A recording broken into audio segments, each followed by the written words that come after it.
Hello, Justin. Well, hi, Devon. How are you doing? I'm doing terrific. How are you?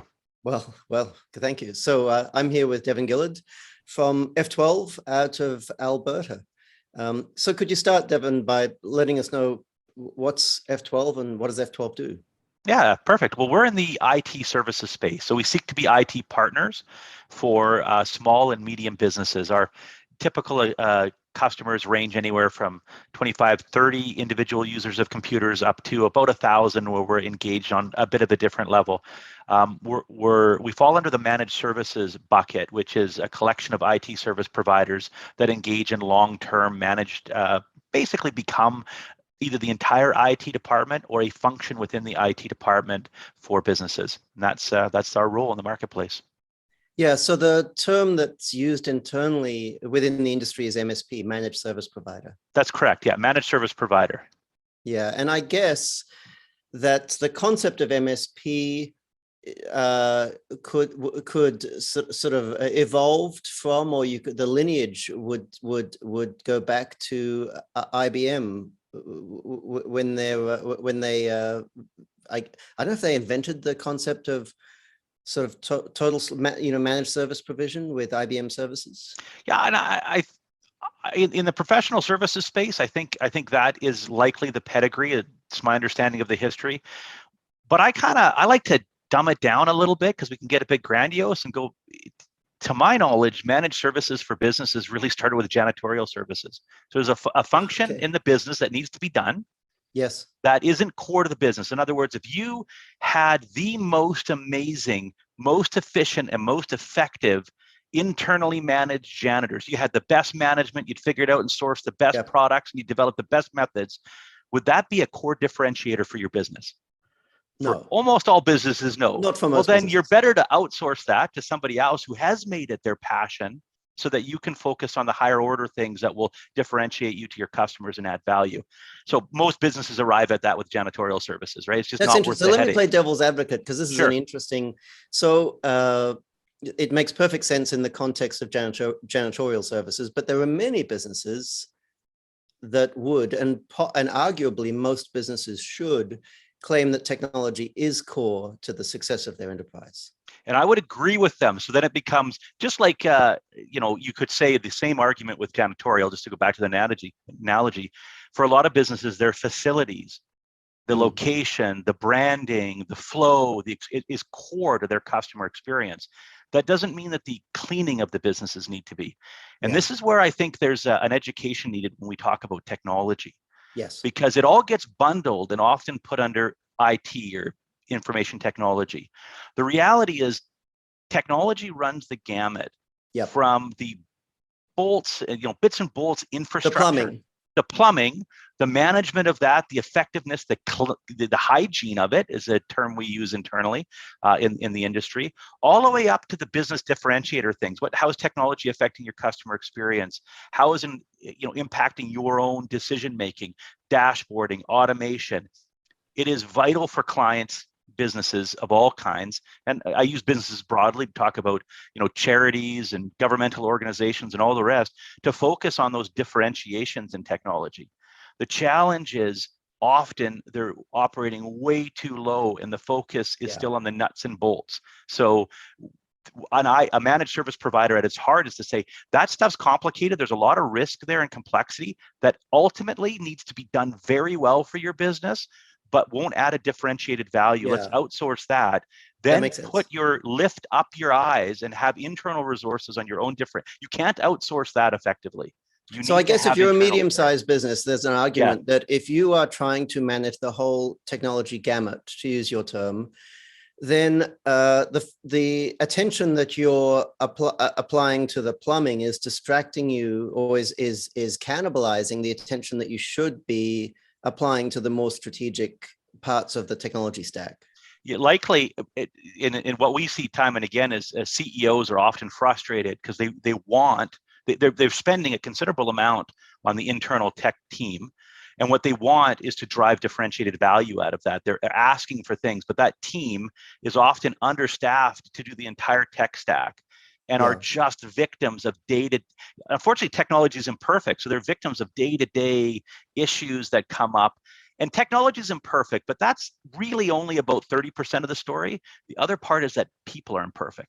Yeah. So most technology issues are caused by people. That's what we call noise. So a help desk, they're noisy, and it's distracting the very people who understand your culture and your business, or should, and ought to drive value. So sometimes we can come in and help unlock those individuals to provide that. Often, though, they've got the wrong individuals. They've got people who are good at building kingdoms. They're good janitors. Yep. They're not facility creative branding people, right? Well, so you got to change things. I think the fish stinks from the head down. The one thing I've noticed over the years is if we're going to have problems with a client's technology department, it's almost certain that the technology department is going to sit under finance. And that, to my mind, that's a tell in a poker sense. You know, if the senior executive team has put technology under finance, then obviously they're not expecting innovation from that team, because there's no way that you'd put new product development under finance. It's true. And I would say, though, and again, because we're using technology broadly, I think there's a good argument to put information technology under finance, but not information systems.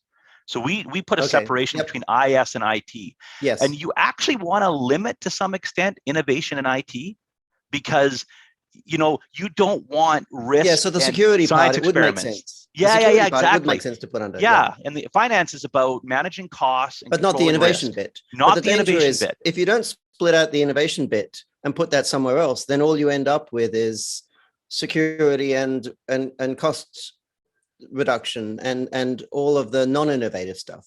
Yeah, that's by and large. I will say I have met incredibly forward-thinking CFOs who are thinking about dashboarding and automation and all the rest. But I'd be lying if I said that was the norm. That is more the exception, right? Because they're more risk adverse. And in the successful CFOs, who I'd call them the enlightened CFOs, it could talk about enlightened CEOs, whoever has decided and come to the realization that technology could be a differentiator, not just a cost center, could actually be a profit driver, they have at some point decided to separate the information technology management from the IS, whether that's under the CFO or elsewise. And often they've come to the realization that there's such a distraction, let's outsource the IT part to somebody who's made it. Well, it's interesting that technology companies don't put the IT part, the plumbing bit, under engineering. Correct. Yeah, that's right. Yeah. But other companies do. Yeah, that's very interesting. Yeah. Okay, so tell me what you guys worked with us for a while, and we tell me from your perspective, just the headline, what did we achieve? What did you all achieve as a consequence of going down this path? So it was pretty substantial. And that's likely from how far back we started on our journey to where we had to get to. So what we achieved was moving from a blended referral-based incidental growth that came from, very many disorderly activities, and was handled by a team that hunted and farmed and managed and did many other things, to a streamlined sales machine where we're identifying our opportunities, tying them to compelling campaigns, have separate teams that prosecute those, that close them, and then that manage them afterward. So we're now in charge of our sales funnel. We're able to get more predictive information out of it, and of course, we're able to drive more revenue. So it's been a maturation of the highest order.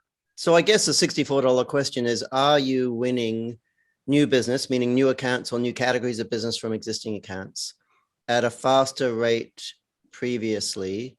And if the answer to that is yes, to what extent have increases in operating expenses consumed that additional growth? Yeah, so we're in our first year. I think we started together in January or February of last year, and we're now coming up on a year. And we can look back on it to the first question: Are we selling into areas that we didn't before and attracting? Absolutely. Managed services providers, and this might be true of professional services writ large, like law firms and accounting, et cetera, we've grown through referrals. You do a little bit of digital marketing, and the odd thing runs in, most of it unqualified, but you do occasionally find somebody who Googled you and found you. So that's been the growth engine. But the ability to go out and say, we want to attack this industry, we want to grow, and we know this character, this persona we want to talk to, and this is how we want to talk to them. That has been incredible. 8-fold increase in our funnel. We've landed and closed business that we otherwise would not have. We're at the point now where it's paying for itself. We haven't recouped our entire ROI on the year, but we're definitely on that trajectory. We're fortunate in that in managed services, you get a long-term contract value. So an 8-fold increase in the pipeline. The funnel. Yeah. Okay. And if you look at the contents of the funnel, is there any change in quality of the contents of the funnel? Well, that's perhaps the most significant thing. So, often we would, so when somebody's reaching out to change their IT provider, they can be a dumpster fire. They're not always. It can be that the IT provider or internal IT team was inept and or a mismatch perhaps for them. So when demand comes in, you're often dealing with an organization there's something that's wrong with the IT relationship. Maybe they've underinvested in it. Maybe they're part of the problem. When we're going out and saying, you know what works really well for us are businesses that look exactly like this. Let's go and find those. All right, what would a CFO who IT likely falls under, as we just discussed, what would the topic be that would be compelling that they would want to take a phone call? Well, let's talk about that and let's run a campaign on that. We can quickly iterate and find out what within hours whether our message is as compelling as we think it is, and then adjust it. All right, we've talked to all the CFOs and controllers. Now let's do another campaign for the CEOs, another one for the COOs, another one for internal IT leaders that might be there. So our ability to say, instead of just sort of have a wide net, but be able to target what we want, means our funnel is full of mid-sized business opportunities, which are fun to navigate and ultimately, build our company at a faster and healthier, more important clip than just sort of what might come in under ordinary circumstances. So the quality thing is kind of multidimensional. It's more likely that the funnel is filled with organizations you would like to sell to, but because you've got a campaign-centric approach rather than an account-centric approach, I'm guessing if you looked at the funnel, it would contain batches of sales opportunities with organizations that are similar in nature. Well, that's exactly right. Yeah, there must be some economies of scale in saying, well, we're going to fill the funnel with a big batch of financial services businesses. Yeah, financial services or municipalities, whatever your campaign might be. And the efficiencies are for sure in that you have the sales efficiencies in that they're learning how to talk to that particular market segment, and not just the client segment, but the persona segment, because we're deciding who we want to talk to in there, which creates really rapid education about what works and what doesn't, and what's valued by that individual tends to be and what's not. But then there's the rest of the economies for the business, because now as we get into solution design, the engineering of the solution, the implementation of the solution, and the setup of it, the more like kind of business you're bringing in at the same time, the more familiarity your entire operational department gets as well. So yes, there's a sales efficiency, but there's an organization-wide efficiency when you're taking over your demand gen in this manner. And in technology, that efficiency, at least conceptually, could be significantly greater than the kind of efficiencies you'd see in a non-technology business. Because if you design a solution for one municipality, that solution to some extent becomes a stepping off point for what you design for the next one you work with. Yeah, absolutely. It's not always perfectly analogous, but within an industry, there tends to be similar business processes. There tends to be similar value propositions of whatever they're doing, and similar applications. So all of those require us to understand the nuances in order to craft the IT partnership that's right for that. But you're right, there's a certain extent of rinse and repeat. The other part that might not be obvious to folks who aren't in any kind of professional managed services is when you sell a product into most businesses, say you're selling internet, if you want to use a technology example, or you're selling firewalls or something, some product in, or you're selling a service that's not core to the business functions, like janitorial services and all the rest. If the business isn't well run, the business itself is chaotic and mismanaged, it doesn't impact your service delivery. right? If the management structure of a business is faulty, your janitorial services are probably just as successful as if they're not, and certainly the internet works just as well. Yeah. When you're providing IT managed services, if you're in a chaotic business and a low maturity business, you're in it. You're in the stream. That generally means people and the HR management of when people come and go may be disorderly. It means training is likely lacking. It means there's chaos in the business, which actually then hurts the IT managed service provider. So not only are we looking for businesses in certain industries that we know, we're also want to find those businesses that have some internal mature processes, because we're right in there with their business processes. And to the extent that we can build our portfolio with businesses that are mature and well operated, that actually helps our own health and profitability. So that's a dimensionality that is a good thing and a bad thing, but it means our filter needs to be sufficient so that we don't bring in business that could swamp or harm our own culture or operations. Well, you're preaching to the choir there. That's the same ocean we're swimming in. It would also be a good segue into a discussion that I want to have with you about the success that we've had with you guys as an MSP versus the problems we've had with others. But before we go there, I just want to dwell a little bit on the before versus the after. So you've obviously increased the volume of sales activity. You've grown the funnel eightfold. And we touched on the fact that you've transitioned from an account-centric approach. Well, you've transitioned to a campaign-centric approach, so Correct. that salespeople are chasing opportunities rather than chasing accounts, looking for opportunities. But it would be good to describe what you had beforehand. Was it a traditional commission-based freewheeling rainmaker type culture? What was the starting point? It wasn't a commission-based. What it was, and that was in part because I read this book called The Machine. Some of your viewers may be familiar with before, and so I had half implemented some of the ideas. And not the whole thing. So I'll first of all, to anybody listening who may be on that same journey, I recommend getting all the way into the pool.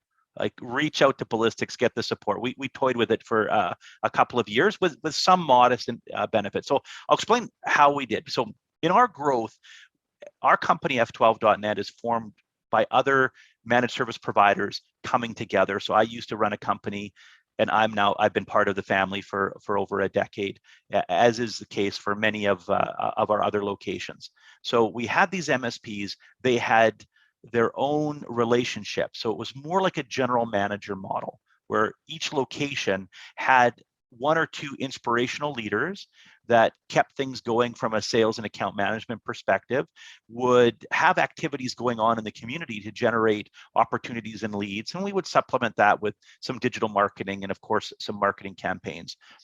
But any actual outbound was very, very rare, if any. So there might be the odd thought leadership engagement we would do, or there might be the odd workshop that we would sell, or a trade show, which I never found a trade show to be worth $1 in my world. So if anybody's ever figured that out, let me know.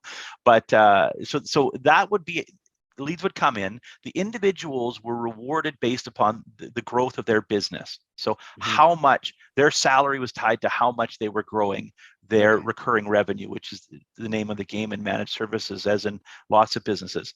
So it was spotty and it was individual effort. And those same individuals who were managing the sales and engaging, we're also managing the existing account relationships. We're also managing the employees that were in account management. So their duties were spread far and wide, and forecasting and all sorts of things.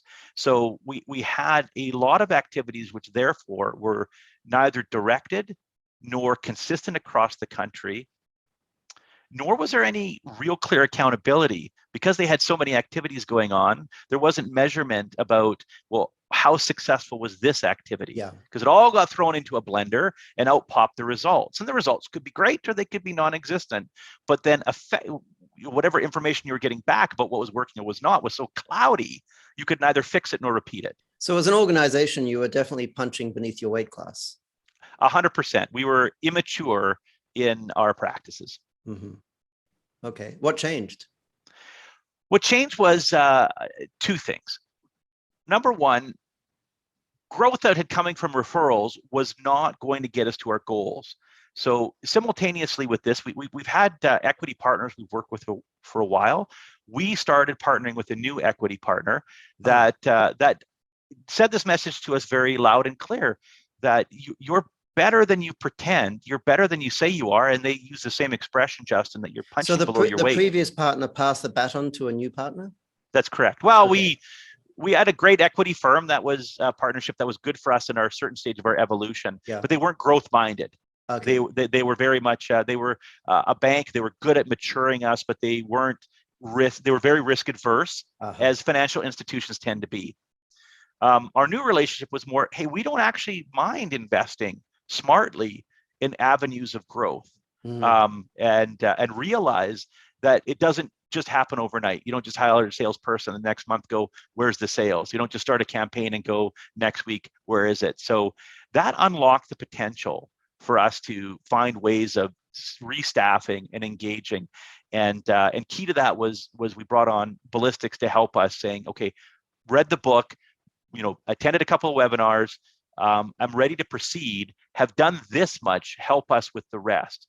And so that investment, saved us umpteen months and years, I'm sure, in trying to learn the lessons and assemble the team and hire the staff and create the principles by which our sales team would operate. So you actually centralized sales, I'm guessing. 100%. So instead of having all these disparate locations, each doing their own activities, we brought it all together. And I mean together. One facility, one office, sitting beside each other, learning from each other, and acting as a team every day. Okay. And did you do the same thing with operations? So yeah, key to this was in my function, account management, ongoing product sales and fulfillment, renewal of whatever managed service agreements our customers were on and their maturation, as well as net new sales and marketing, all fell under my hat. Ergo, I used the same talent to accomplish a lot of those things. And that was I'd say the larger symptom in our company. So key to our success was taking the account management, the fulfillment of the client expectations with our organization, and moving that under operations, as well as incidental sales that it just occurs into our account-based products and et cetera. So we had to move that whole thing over. Sales is centralized, and operations to some extent is centralized. That's correct. What, and this is kind of parenthetical to this interview, but I'm curious, what are the critical activities that need to be performed on the periphery as opposed to in the central hub? So the things that need to be performed on the periphery are the field activities. So because we do IT support, remote support is centralized. Account management is largely centralized, although they live in different areas in this modern world. But what needs to be in the peripheries is on-site services and project services when we're physically fixing something that's not in the virtual world, which when it comes to incidences is only 3%. So only 3% of the time when our customers need our help do we need to roll a truck and send somebody on site. So that's a great economy for both parties. And then of course, installations outside of that when we're doing change management. So if you decided you wanted to grow into the States, you could say, well, we need some technicians on the ground in Seattle, for example, if we want to cover Washington State, but that's all you would need on the ground in Seattle, in Washington? Well, we may not even need that, Justin. So concurrent with this, we've really built up our partnerships. So we put a team together to say, we've got this product, it's mostly remote. Oh, here, I'll start again, because I don't know if that came through my phone right. It doesn't matter. It doesn't okay. Matter. All right. So this is really remote. So concurrent with that, we built out our partnership network, realizing that we do most of the things centrally, we do most of the things remotely, and there's this element that needs to be done locally, was to find the other IT providers, some of small and medium players that are across our vast country in Canada, but certainly into the United States, where they can be our arm to provide those services in regions where we don't currently have a location. And that's pretty exciting. That's something we've just started a couple of months ago, but it really opens up the opportunities for us. But does it damage you if you're growing by acquisition, which you might not be, if you go to a potential partner and they come to realize that all that's going to be left in their little kingdom is a bunch of field support engineers because everything else is going to be centralized. Does that make the proposition less compelling or more compelling? You know what? I think it depends on the individual. So the acquisition targets that really, the partners that have really come on board and have been excited with us are ones that feel two things: market pressure. So they want to be able to up their game, and that's incredibly difficult in technology and incredibly expensive. So investments need to be made both in systems but also in people. And so being able to access the top talent is incredibly powerful for them and allows them to provide better differentiated services to their clients and to their potential clients in their marketplace. They generally have the marketplace in order. There are often really smart individuals in those organizations who can join our advanced teams. And our advanced teams are distributed. That's where things get escalated to if there's challenges. So they wind up doing more meaningful work across the board. So whereas typically a small managed service provider would have just a blend of different activities, they can offload a bunch of things and have their people slot into the areas of expertise, so that ultimately everybody's getting more value. You're not having a really intelligent person doing micro work, for example. It just doesn't disadvantage their people, because presumably if you guys were growing centrally and not growing organically and not doing acquisitions, at some point you'd probably say, look, we're prepared to hire the best people wherever they are anyway. That's correct. Yeah, so it doesn't disadvantage their people, but it would disadvantage an owner who was a kingdom builder, because in your model, you're probably more interested in that individual for their sales or technical skills than you are for them as kind of a mini prince. You're right. And generally individuals of that ilk aren't interested in joining a team of different equity partners. But I will say there are certainly former owners, now owners of F12 who joined our family, who are involved in some form of sales or client relations. But we've got ones who manage business units, who manage operations, who focus on our leading our partnership. We've got ones who really loved the technology more than the people management, who are now in CTO type positions or VCIO type positions for our clients. So it really runs the gamut depending upon. That's the beautiful part about it, is most managed service provider leaders got into it because they love clients and they love technology, and then they wound up spending 90% of their time doing HR issues and finance matters and everything other than their passion. So it unlocks their passion. The other part, which shouldn't be lost to, is they built this thing and they want to get some value out of it for their family, to have a better life for their family. So this is a way to get a bit of equity out of it and keep a stake in a growing, where you're now part of a whole team that's pushing. So there's certainly that. Let's get some equity off the table, reap some rewards from the tremendous work that's there, Cash and in then some chips. Offload the stuff I hate doing and find a home in F12. But that part about navigating where they want to go requires vulnerability and trust on both parties, because a dance, people can pretend or say what they think you want to hear. But ultimately, if we're going to be married, we need to know what actually makes you happy. Where's your passion? And if we can put you where your passion is, you'll be phenomenally successful. We'll be phenomenally successul. So your sales team today, there's a core inside sales team. I think you said before they're centrally located physically. The outbound sales team, the prospecting team, is centrally located physically. That's right. Yeah. Okay. And how many on that team? We have three. And then a sales leader. Wow. So it's a small team. Yes. That's what we would call our minimum viable size. That's exactly what it is. Yeah, but you are not a small business, certainly as a service business. Can you give folks a hint of scale? Yeah, so we have about 230 employees right now. Almost just under 200 of that is technical, involved in service delivery or account management or client facing. So, and we're in about 11 locations now, where we have boots on the ground to do some of those services. So that's fascinating. At an organization of that size, can let's call it a growth team, because they're focused exclusively on new accounts and new categories of business from existing one. Can a team of that size, 4 operators, have a meaningful impact on the rate of growth of an organization of your size? Well, I could tell you absolutely. So whereas we used to have this activity distributed across about 20 people that reported unto me that had a range of different responsibilities, as I mentioned,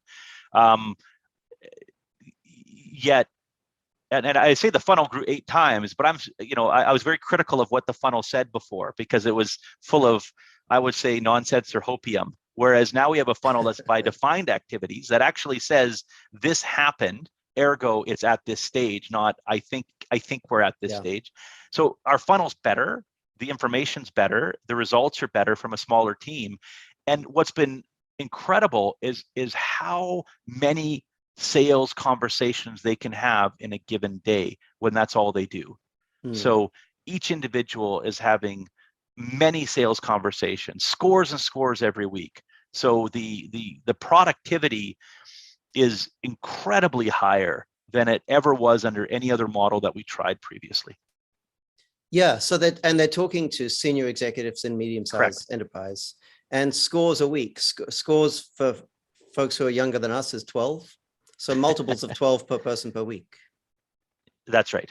Yeah, excellent. So I want to talk about managed service providers. Certainly. And I don't want to sound critical, and I think I've said this in a past interview, there are some industries that we're a little bit leery of. One of them is document management, just because we traditionally find it's very hard to produce results in these industries. Document management is one. I don't know what your view on document management is, but my view is it's a bit of a dead man walking. I think that the technology set is it seems to be like yesterday's technology. To some extent, I've seen in certain verticals like law and healthcare, it's still very strong. But is it the same set of technologies? But I don't know that it's a topic that we hear of a lot from outside of that. Yeah. Is it the same set of technologies, or has it been reinvented? Because when you talk to someone who calls themselves a document management business, there seems to be a set of technology. I mean, obviously, there's a lot of activity in document management, but it's not called document management anymore. Correct. I mean, and some of it is data management writ large, like where is your stuff, how is it, and are you moving it to the cloud, and have you rationalized your approach? Are you getting value out of your old data, all that sort of stuff. I only know of one provider in Canada that I'm in awe of that has taken, because some of them come from the print space. Yes. And this organization said, yeah, that's right. And this organization, print copier space, this organization transitioned far beyond that and said, let's actually look at workflows and workflow automation and how. So is it document management, or is it workflow and workforce optimization? Once you get into that space, there's value. I would argue if that's your passion, why would you call it document management? Yeah, fair enough. Absolutely. And of course, they do differentiate. You're 100% right. Yeah. So that's a space that we find difficult. Another one is domestic freight forwarding. And another one is managed service providers. Now, managed service providers has always been baffling for me because, I read, what was the book, Louis Gerstner's book, Elephants Can't Dance, or Elephants Can Dance, I think. Yeah. And we talked before about managed services and what IBM did there. And it always seemed to me that MSPs were a natural evolution of that. And it always seemed to me that they had a great proposition. They went to organizations and offered a total solution. But then whenever we've worked with an MSP, we found them incredibly difficult to scale because they just don't seem to have a compelling proposition. And one criticism I've had of MSPs that we've worked with, and it stems from a disappointment. I always assumed that they were selling a total solution. But MSPs that I've encountered never seem to actually want to sell a total solution. They want to sell books of help tickets. And the question I've always been asking is, well, if you are trying to sell a total solution, why don't you package technology into the solution? Compared to some of the organizations we work with, the value of the capital equipment we're talking about here is not that significant. Why don't you actually offer a total solution? So I was overjoyed when I talked to you, Devon, and it came out in one of the first conversations that you guys actually offer a total solution. Correct. So yeah. Is that the reason? Is that the reason why MSPs are hard for us, because they don't have a compelling proposition? And is that the reason why their proposition isn't compelling? And how did you come to be prepared to do what no one else seems to be prepared to do? So I think there's two things to unpack there. One is, let's maybe deal with where you ended up first, because I think that might be easy. So why have we been willing to do it? We believe that the best relationships are ones when you're talking about the right things, and the worst relationships are the ones where you're talking about the wrong things. And we just weren't interested in having micro conversations about ingredients all day long. So getting caught in the 3 quotes for everything. And in its spirit, managed services of whatever ilk is about transferring risk and complexity, right? So you've got this thing that needs looked after in your organization. If you don't, then you don't need a managed service provider if it has little value. But in most businesses, technology is important and it needs to be looked after. And if it's not looked after well, it will in some ways hinder the business, hurt the scale, hurt the culture, et cetera. So let's shift that over to somebody else who will provide and look after all the things that you don't want to look after that you know are important. Backups and antivirus and patching, and the user can't figure out how to get Excel right. Well, all the noise, and they'll take that off your plate. Well, that's the logical home of managed service providers, is what they all do. Well, it was just a leap that our CEO made 20 years ago. Well, clients left to their own devices make bad decisions about backups and protections, things, not through any fault of their own. They're not experts on it. They'll make the lowest cost decision and pay for it. And they don't have economies of scale. They don't have economies of scale, and they don't have time to research at all. And they just go by whatever the vendors are at. Well, the same thing is happening on the hardware stack, right? The maybe buy whatever the SKU is that's the latest deal, not the one that provides the easiest management or the most effective security or is the fastest or has a better support system. So why don't we just provide it all? And we called that program F12 Plus for a lot of years, where we provided all the hardware. And that was our most successful program. And all for a flat monthly fee? All for a flat monthly fee. No books of tickets or hourly rates? No hourly rates, no books of tickets. The installation and upkeep of that equipment was also included. So that ejects not all, but a large part of the project services, which plague the relationship, because it's like, I'm paying so much a month for this, but this part is all this incidental and unmanaged part. All those big lumpy capital expenses go away, and you could scale up and keep a consistent operating environment. So 100 people in your company aren't operating on 45 different kinds of computers and versions of Windows and versions of Office and all that nonsense, and you keep it going. But we still sold it as individual units. Our new product, which we're calling F12 Infinite, says, well, we won't even skew the individual components you have, just a cost per user, and all the server, all the storage, all the security, all the Wi-Fi, all of that. Let's just grow together. Let's simplify this to an even greater extent. So you're buying the cake. We're not even talking about which flour you need or which eggs you need. We'll figure that part out, and how many you need. You just tell us how many folks are showing up for cake, and we'll do the rest. So simplifying the sales engagement. So why don't MSPs do this? Yes, why not? I'll tell you why. There's been a rush of intellectual capital to technology. You would expect the smartest cats in town would be running technology companies. How on earth is it that so many of these cats haven't figured out that a total management, that a total solution actually requires a total solution? I can only give you my opinion of why they haven't, because I agree it's completely obvious to us, but we could talk to lots of, is the marketplace ready for it? So the one thing is, IT leaders in organizations. So you got a company, 150 people, and I'm the new IT manager. Well, you want job preservation above all.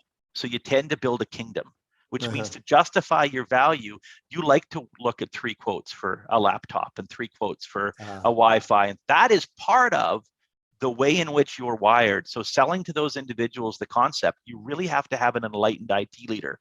Fortunately, Justin, I can tell you there's more and more of those. CEOs get it. CFOs and CTOs tend to, it takes an enlightened group. But if you're talking to the CEO, they get it right away. Let's eject, let's grow. This makes sense. Let's move forward. And what innovations are you going to provide me? How are you going to make my business better at the same time? Wonderful. So I think that's a component. But that would be an enlightened MSP. I've used enlightened perhaps too much. An MSP that gets it would just find a way to navigate that like F12 has. Why I believe they don't is because to do it, you have to filter out a bunch of your clients. So we use a term in our industry called operational maturity level. Mm-hmm. And your operational maturity level needs to be at or slightly above your clients. And if you accept clients that are, as I was mentioning, less mature than you, they're going to pull you down to them. So if you're a lot of MSPs kind of stall at the $3 to $6 million a year. They've got 25 to 30 staff. It's a common size for an MSP. It's where one leader can kind of still keep all of the inspiration going and all the leadership and keep it managing. And you can bend your MSP to whatever the client wants. Mm-hmm. So if the client's like, well, I want to operate this way. When I call the help desk, I want them to do it that way. And so you wind up fracturing your business because you're at the whim of different business processes in order to keep those businesses. The gut check is to say, I love my clients. They got me here. But the future is what we've just articulated. And I'm going to run toward it, even if that means that I have to say no to clients or lose some clients because they're not going to be with me on that operational maturity level. And our industry, Justin, is full of luminaries who will go to every one of our seminaries and articulate this message. You've got to burn the canoe and go forward. You've got to create your compelling. You've got to be more inclusive. You got to take risky decisions away from clients and for their own safety and yours to scale your business. And that is just a step too far. And in fact, that might be another reason why we attract M&A, is because there are a lot of business leaders who believe in that. They've heard it. They want to do it. But the journey toward it is either terrifying or they don't know how to do it. And it's easier for them to join F12. Yeah, there's a chasm, an ugly chasm to cross. There is. And it feels horrible when a client that you've worked with for 7-8 years says, you're terrible. I like the way you used to be. I'm going to go find somebody smaller. Yeah. Because I get so frustrated for the more sophisticated clients if you don't, graduate. I've gotten so frustrated over the years when I have conversations with MSPs and we're trying to come up with a compelling proposition for them. And I will say, well, let's just go to a segment. What was the one we mentioned before? Municipalities. Municipalities. Let's go to municipalities and offer them an all-inclusive flat monthly fee per user or per server or whatever the case is, per X. The response I get is, well, this is a risk we can't afford to take because how can we calculate their consumption? And I say to MSPs, look, they can't calculate their consumption. You can, because you're a technology company. This is not a difficult problem to solve mathematically. And to the extent that it's difficult, the solution is to go and sign up a whole lot more of them. Correct. So that you can benefit from regression to the mean. That, like, how can it be that you are in a worse position when it comes to risk management than your clients are? It makes no sense. It doesn't, but most MSPs are reselling all those services. So they don't manage, they're at the whim of vendors, and there's a whole sale and resale and three quote. I call it the three quote relationship. My analogy is if I go to a restaurant and I want to order an omelet, because I'm there with my wife, the last thing I want is for them to come out and show me 3 quotes for eggs and 3 quotes for cheese and 3 quotes for, it's a ridiculous way to engage. I went there so I'm not distracted by any of that nonsense. But this is the ecosystem that they operate in and that that IT has grown up in. I've said the same thing for law. I don't know why law doesn't just say, hey, for an organization of your size, here's the flat rate. Yet it's non-existent. At least I've never. There's a Silicon Valley company that does it for startups. Wonderful. But you're right. It's essentially non-existent. And you're right. It's a perfect, because not only do they understand the risk, but like you guys, they can much more so than you guys, they can do a better job of managing the risk. They can do a better job of managing the risk, but you have to manage the costs on your side.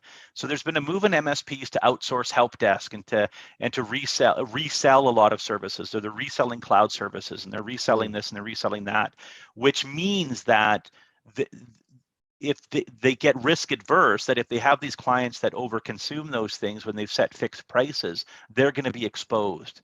So therefore, their way to limit that exposure is to not have as inclusive services. It's just that's the wrong way. The better way is to have more inclusive services and then fix your filter for your clients. And as you said, regression to the mean, get enough volume. Yeah. So that and I think it was you, Justin, who suggested once, celebrate the big guys. Problem. Yeah, that's right. That's right.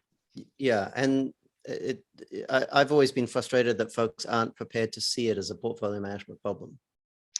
Yes, I think that's true, and it you have to give up the view that market share is the ultimate means in your region. Mm-hmm. That, you know, that I'm just going to support the most companies. You have to say, I'm going to support the right companies and expand my market size or geography or whatever, and find more of the same, which is why in our industry, the most profitable, and F12 does not fit under the category I'm about to describe, but the most profitable, most successful managed service providers have tended to pick but one industry. So they are the MSP for law. They are the MSP for municipalities or whatever the case may be, accounting companies. And they get a compelling message. So they've gone broad in geography and narrow in industry, and they get an expertise there. And do you see that happening to F12 as you grow? Do you see yourself sort of developing centers of excellence? Or yeah, so we've definitely got, so because of our size, we're fortunate that we've been able to have specialities inside. So basically have a legal practice, have a health practice, have a, and so right now we're managing 8 of those, and they tend to all be, or, you know, we've had experience, we have success, we have a playbook on how to add value to those organizations. So if we were smaller, I just can't imagine we could do that effectively. No. You need a density to accomplish that. Yeah, so that's another, you talked about inertia before. That's another challenge for someone who has a $5 or $6 million business. If your book of clients is diverse, it makes it so much harder to say, hey, we're going to bet on one segment. Yeah, the other part I didn't mention is you have to get, so if you're going to provide all of your, you know, you're going to wrap professional services and product into a monthly engagement, you actually have to believe MERS better, which means that high or that fun or that notoriety of getting the $1 million product sale or the huge project services, like, oh, some company needed help migrating their servers and it was a big ticket and you sold that. You have to say goodbye to all of that. You have to not only, you know, be okay with it, and you have to say, you have to say no to the salesperson who's just joined the organization, who comes along and says, I just sold a water processing utility, and, you know, and you can say, well, no, we're not actually that interested in water processing. Certainly not if they want a whole bunch of custom stuff. That's it, especially when you start, you know, a smart, aggressive prospecting campaign, as we have, you uncover there are opportunities galore.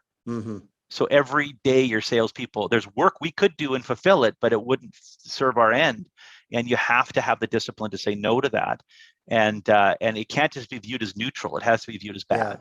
So the technology, financial folks in the technology space have this term that I love, and I think it should pervade business as a whole. They talk about negative revenue.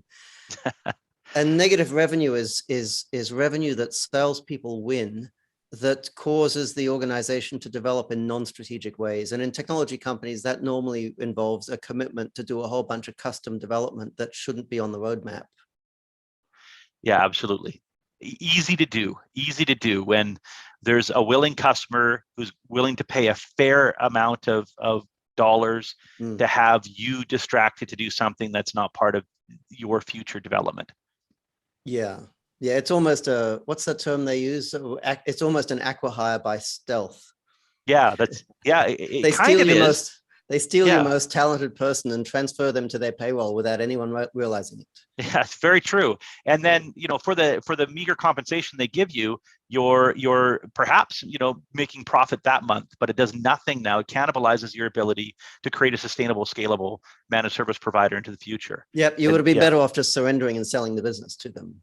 Yeah, there you go. Absolutely. Rather than being bled to death. In fact, I have seen now 2 occasions this year where organizations decided that rather than build an internal IT team, they bought a small MSP and told them to fire all their other clients and just take your operational practices internal, which I thought was genius. You've got a ready-made turnkey, the full stack of services that the MSP is, and you're putting a value on it and saying, we just want that. Thank you.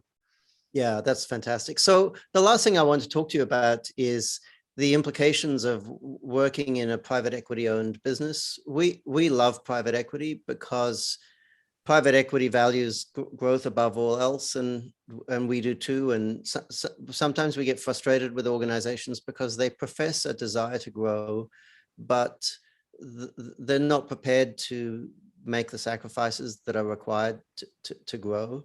But the ultimate sacrifice would be to sell a decent chunk of the cap table to a private equity firm. And if it works, it can work spectacularly well. What are your experiences of that? What are the positives? What are the negatives?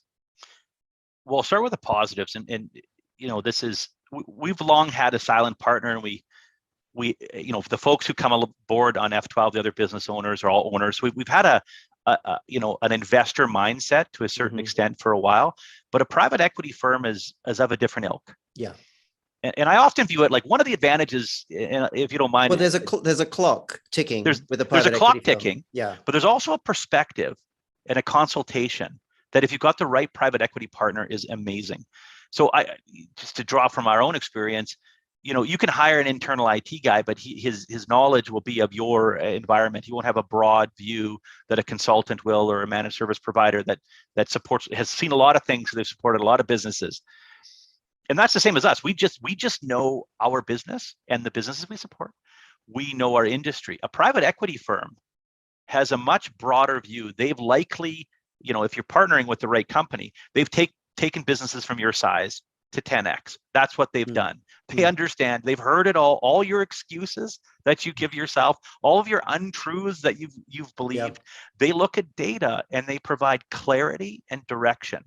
And our private equity partners really helped in saying, what are the numbers you're looking at? What matters? What are they telling us? Let's, in a kind and supportive way, how can we help?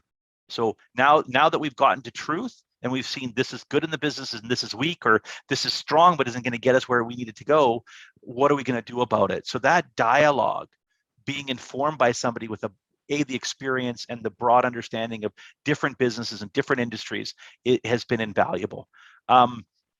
Where private equity can go wrong is if you're not aligned on what it is we're here to do. So if you get to, you know, and like any relationship, it can change. So if you've got a private equity partner, and now let's say you want to take some risks and grow and change, they may not have an appetite to go along with you on that journey. On the other hand, you better be clear up front about how this is going to end. Is it a 24-month expectation, a 5-year expectation? Is it based upon a certain growth rate? Are you in it for growth? So I think as in any relationship, do you have in mind? Pardon me? And what exit do you have in mind? What exit do you have in mind? Where do you want to be? Do you want to continue, or are you looking for it? And this is no different than acquisitions. To the extent that there's not honesty and upfront about what we're all in this together, is just going to create problems later when there's misaligned expectations. So that clarity of communication with you is vital. Otherwise, you're going to be held up against rocks. You actually had us meet your private equity partners prior to commencing the engagement. Correct. That's right. Yeah, and explain, because I had done my best job to articulate why I thought this was the right move for F12. But who better to do it than Justin himself? So. Thank you for doing that. Oh, no. And it's always interesting to see, well, what's the reaction going to be? I think one of the reasons we love private equity is that private equity generally likes the ideas we bring to the table, but that is distinct or different from traditional investors who see the ideas that we bring to the table as dangerous and reckless. You know, we're going to take away commissions. We're going to take away salespeople's autonomy. We're going to turn sales into a machine and devalue the importance of relationships. You have to be fairly forward thinking to get excited about that little package. You certainly do. And I can say in our case, not only did they get it, but then they were an encouragement and a push for us to move faster internally. So when we started to drag our feet and second guess whether we should in fact take account management out of the sales arm and move it into the operational arm, they were very much, when is this happening? Why hasn't it happened? In a supportive manner, and that was great, because sometimes you need a nudge to eat your vegetables, yes, even if you know it's right. Excellent. Well, this has been brilliant, Devon. I think this has been a great advertisement for F12. I mean, if a mid-size organization has been listening to you talk for an hour or however long we've been on the phone, I'd be very surprised if they didn't want to talk to you about what you could do for them. Well, certainly we'll take the call and figure out if we're the right IT partner for them. F12.net, easy to find us. Well, that's the question I was going to ask. How do we find you? Well, thank you so much, Devon. It's been fascinating for me, and I'm sure for other folks who are going to listen. Thank you very much, Justin. All the best.